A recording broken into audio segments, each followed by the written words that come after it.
Welcome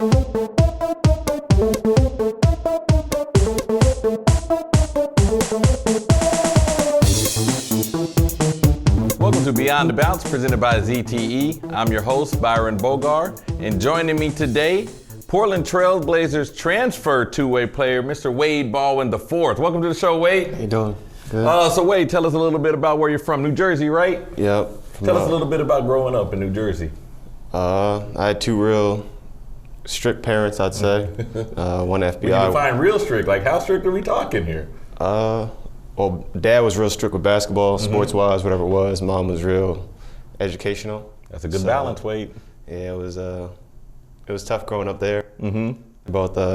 They're both federal agents at the time, now retired. Okay. So thank you for their service. Yeah, they did a good job to get me to the point where I'm at now. What did they do? Can we talk about what they did federally? I don't know about that. I just know how they did what they did with me. All right, no siblings? None. So I kind of know the answer to this question. Is only child syndrome a real thing? I guess, yeah. Were you jealous of any cousins? You have cousins? Yeah, my cousins are like brothers and sisters for me. So I lived in their house for a little bit as well. So it was just one big family, really. Okay, so you mentioned Pops was strict on the sports.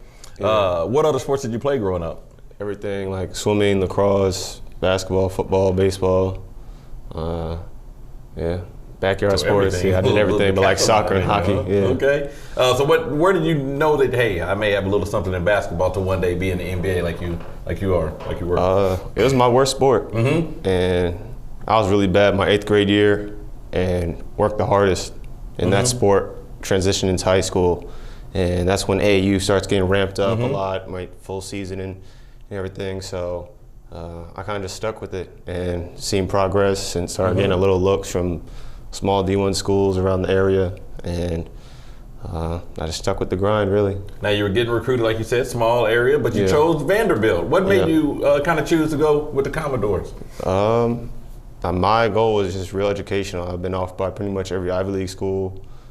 Stanford was in the mix, Vanderbilt, a lot of those educational schools, Northwestern was, so that was kind of my focus. I had no idea I would be the position I am today. So I was going for 4-year education and with the hopes that I can play in the league at one point, but have that backup plan. You gotta have that backup plan. What was your major at Vanderbilt? I never declared because I left as a sophomore. I kind of knew the first semester I was done and started transitioning into professionally. Now take us through that kind of transition. Like you said, you originally went there, hey, I'm thinking 4 years, then maybe go to the NBA. But when you got on the court, you obviously seen something, you produced, and you didn't, where that first semester you were like, hey, I got a real shot to going early to the NBA. It was difficult because it was so unexpected. And no one in my family has ever played Division I, any sport, so it was all new.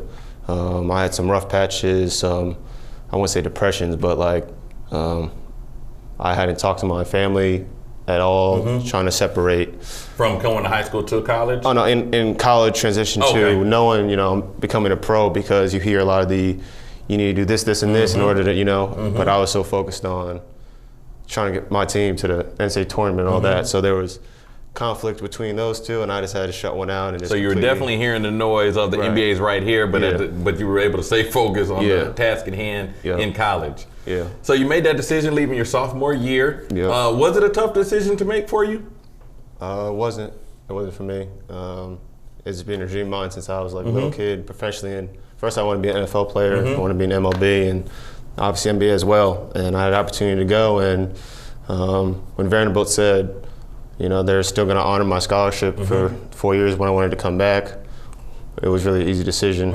And just trying to make the most of it now. And you were drafted first round by the Grizzlies. What team, when you were back in the kid dreaming, when did you want to go to? I never had a dream team. My favorite team was Miami Heat, strictly because Dwayne Wade had the same name as me, his last name, and I used to tell kids in like elementary school, the new D Wade Converse came out and said Wade. I was like, those are my sneakers. I used to lie to kids all the time. So they're my team, but I just wanted to play in the NBA, whatever team really. And then on draft night, you got that call. How was that? What were the emotions like when you got that call in the first round? Oh man, I'm actually weird when it comes to that. I was so ready for summer league because I had I had the confidence that I was going to be drafted. I was, at the lottery table and all that. So my focus was just trying to prepare for summer league and coming in and just trying to be a pro. And then what kind of differences? You got a full year under your belt with the Grizzlies. What differences have you seen coming from college, or you're still kind of amateur but you're about to turn pro, from being a professional in that off season? What kind of differences in the off season were there for you? In the off season, from, hey, I'm a pro now, compared to I was just coming out of college. Now I know I'm here for a year. Yeah. And now, hey, I need to really improve my second year as an NBA player. Yeah, I mean, the Grizzlies did a good job. They had all the young players there, Monday through Thursday, working out, and then during the weekends, it was a quick drive for me to go to Nashville, go to Vanderbilt. It's like 2.5 hours, and I worked with some of the coaches down there. And then some other times, man, I just wanted to, relax and kind of just be, a person and not just always the professional athlete, the NBA player. So I did a combination of both, but should have worked a little bit harder, maybe a little bit, maybe go all the way through. But they always say, you need breaks because it's a long season. So definitely, I was kind of in that. I wanted to work harder, but they were like, tone it down. So. And then what kind of were the physical demands coming out of college to the NBA? What was one of the first things, like, hey, I'm in the NBA moments, did you experience as a rookie? Seeing Vince Carter walk through the locker room. That was my cousin has a poster still in my aunt's house, and where he grew up in high school, poster of Vince Carter dunking on the Nets. And so me and him was probably like the first come into the NBA moment. Playing against my favorite player, Russell Westbrook. Him blowing by me, getting an and one. I was like, How fast really is that in one-on-one? Yeah, I mean, I turned my head looking for a screen, and he was like right over there, and I was like, already coming back down the court. Yeah, it was bad. So those two coming to NBA moments for me. Nice. Now get off of basketball for a little bit. What are some of the things you like outside of basketball?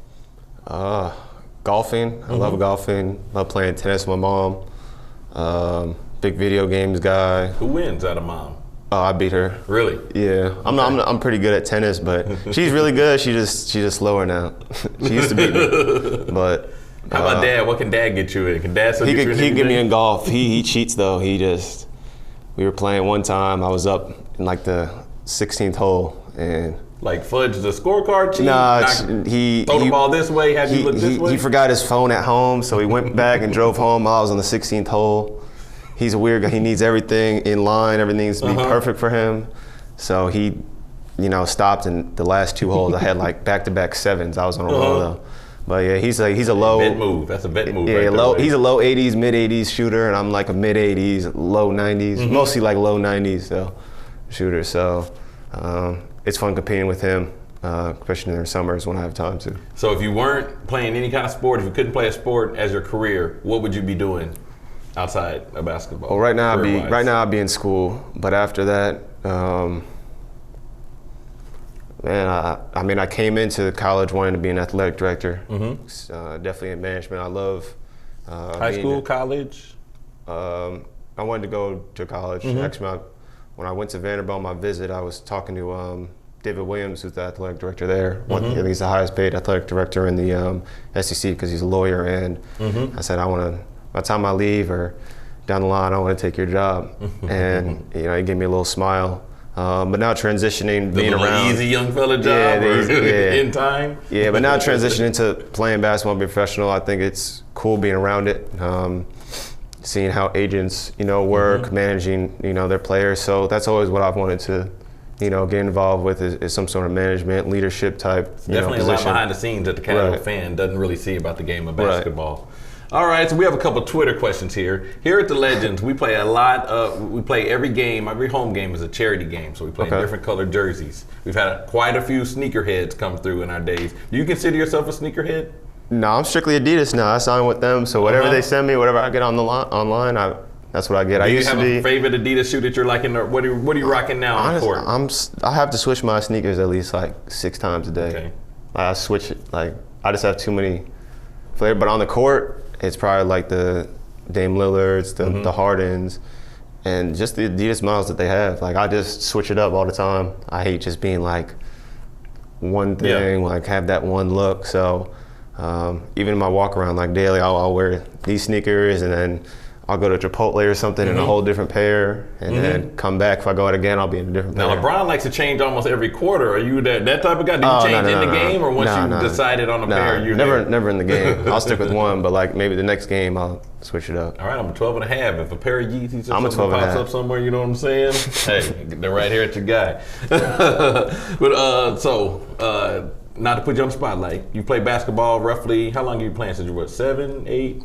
Yeah, I mean, I feel like it was like straight out the womb. I was playing basketball with the little plastic hoop. And, oh yeah, we always had that. You know what one. I mean? So, but competitively, probably like kindergarten-ish. All right, I need you to date back your favorite coach and favorite teammate of all time. Favorite coach? Could be Little League. I liked my Ewing travel coach. Okay. And my second high school coach. And their dad, what's their names? They may be watching sooner or later. Dave Turco was my high school coach. He's a very mellow, doesn't say anything, and he just lets us play. And he'll come over to the side and just say something to you very calmly. And then I had the exact opposite with the Ewing coach. He's a big screamer. Yeah. And my dad is a big yeller. Yeah. So it was fun. It was cool. Like playing. So did you go from dad yelling to cool, calm, back to yelling? Yeah. Well, my dad's always been a yeller, like the whole career, even now. Does he yell at you or does he yell at the refs? What kind of? Oh, it's a mixture of both. Yeah, it's a mixture of both. Yeah. So he's like dad at the game. He's like LeVar Ball without the mic, without the cameras in front of him. But so sooner or later he's gonna have that mic in him. What would he say? LeVar felt that he could beat Jordan one-on-one. What would your dad say? Nah, he wouldn't go that far. I think he would just have the ultimate confidence like LeVar has in Lonzo. And I think that they share that same, my son's the best player and all that. So hey, you can't tell him otherwise. I have a son. Hey, I think he's the best at everything. Yeah. I won't tell him that all the time, but in my mind, I know it. Okay. Yeah. But that's good to have a dad in your life like that really just has your back. Yeah. So one final question here: any pregame rituals? Are you a superstitious guy? No, I'm not. I don't have any like pregame rituals. What music you listen to? Any certain music you listen to before games? I'm weird when it comes to that. Sometimes I want to come in and like listen to like slow music. I'll listen to like Chris Brown one time. I'll listen to Future, Young Thug, Meek. Like it's just like whatever the day feels like is what I'm gonna rock with, honestly. Not to me, Future, Migos, all them kind of sound the same. I'm getting older, so that may be tripping. And before we let you go, Wade, you've been great today. We get everybody's all-time NBA top 5. So your all-time NBA top 5 list. If you need a 6-man, let me know. You can throw another guy in there. Well, everybody's gonna hate me for it, but I start with Kareem Abdul-Jabbar. Okay. I go LeBron James. I go Michael Jordan, and I know there's like a whole big controversy with that. Man, after them 3, it's like It's tough. Yeah, I'd have to say like a Magic would have to be there, and I'm gonna speak in the future. I want to say myself. Hey, there's nothing wrong with that. I think that's the first time. There's nothing wrong with that confidence. I've been waiting for years for somebody to come out here and be like, "Hey, I'm gonna throw myself for the future." I mean, you gotta have self-confidence, but that's a little bit too far. You said the future. You say humble. You said the future. Now, real quick on that LeBron, we got guys to go back and forth with LeBron and Michael. Do you think LeBron can ever get Michael, or is it just LeBron's in his own little I had a atmosphere? great conversation with Coach Snow yesterday about that, and I understood every point that he was making. Which was? I'm not gonna say it because LeBron's a co-worker of mine. Yeah. Like I don't want to. He's great, so he's the best. No disrespect to Michael Jordan, but from what I've seen and experience with the rules, how basketball is now. And if you look at statistics, people, LeBron's ahead in that. I mean, the rings, there's the mental toughness, part of it. So a lot of conflicting rules with that stuff. But for me, you mean LeBron James. Now you kind of fall in a tough spot. Are you more of the old school game, where it's a little bit more physical, or are you young enough to where you're on this new? You grew up. How did you grow up? I was trained as if I was going to play in the 90s with a lot of physicality, a lot of pushing, a lot of like a dad trained you like yeah, that. a lot of a lot of nastiness. So the rules now are kind of annoying to me with the whole touching, because I love playing, you know, physically. But you know, I can do both. Adapt to the situation, right? Try using length now and try to alter shots. Well, Wade, thanks for joining us, taking time out of your busy schedule. I know you just got out of a few workouts. Thanks for joining us here on the show. And thank you for joining us here on Beyond the Bounce. Until next time, we'll see you later.